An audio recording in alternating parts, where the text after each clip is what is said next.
tujuan. Yang pertama, mengetahui buah-buah dari sakramen pengurapan orang sakit. Yang kedua, sakramen ini dapat diterima walaupun orang itu belum pernah menerima sakramen tobat. Yang ketiga, mengetahui bahwa sakramen ini menghadapi sakit dan kematian. Umum sakramen pengurapan orang sakit.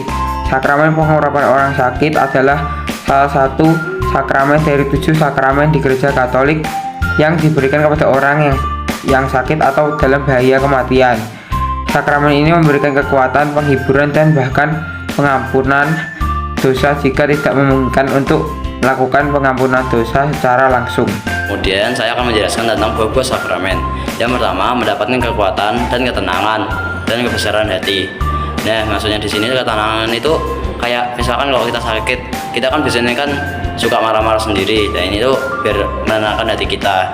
Kemudian yang kedua, membarui iman, harapan kepada Allah dan menguatkan segala godaan. Nah, ini segala godaan di sini tuh banyak ya. Tidak hanya satu doang, misalkan hawa nafsu, terus kemudian godaan makan permen. Padahal kita sudah tahu nih kita diabetes. Nah, kemudian bantuan Tuhan dalam kesembuhan dari penyakit yang kita derita. Dan juga yang keempat, dosa kita telah terampuni. Dosa kita telah diampuni bisa dilihat dari Yakobus 5 ayat 15.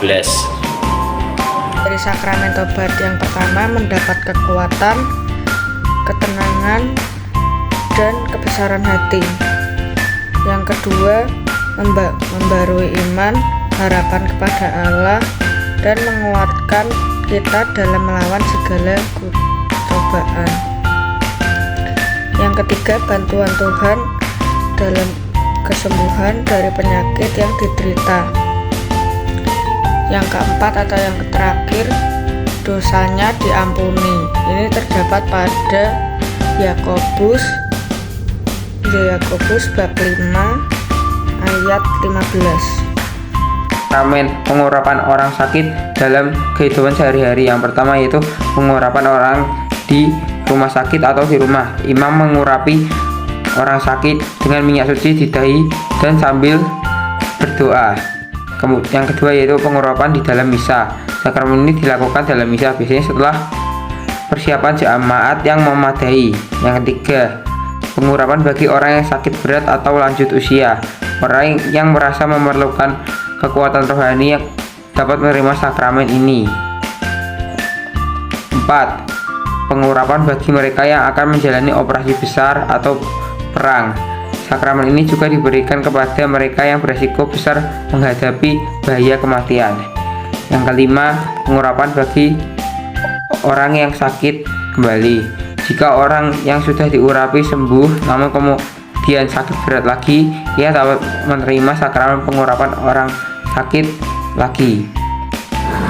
Oke, saya akan menjelaskan tentang kesimpulan dari materi ini. Yang pertama, sakramen pengurapan orang sakit adalah sakramen yang diberikan jika orang itu ingin pergi berperang ataupun sedang sakit berat, sehingga tidak bisa meluangkan waktu untuk mengaku dosa. Kita sampai di bagian terakhir, yaitu adalah ajakannya dari kami adalah untuk peduli pada sesama kita. Maksudnya di sini adalah kan kita kan peduli tuh, tidak pandang siapapun, tidak pandang ras, agama, dan bla bla bla.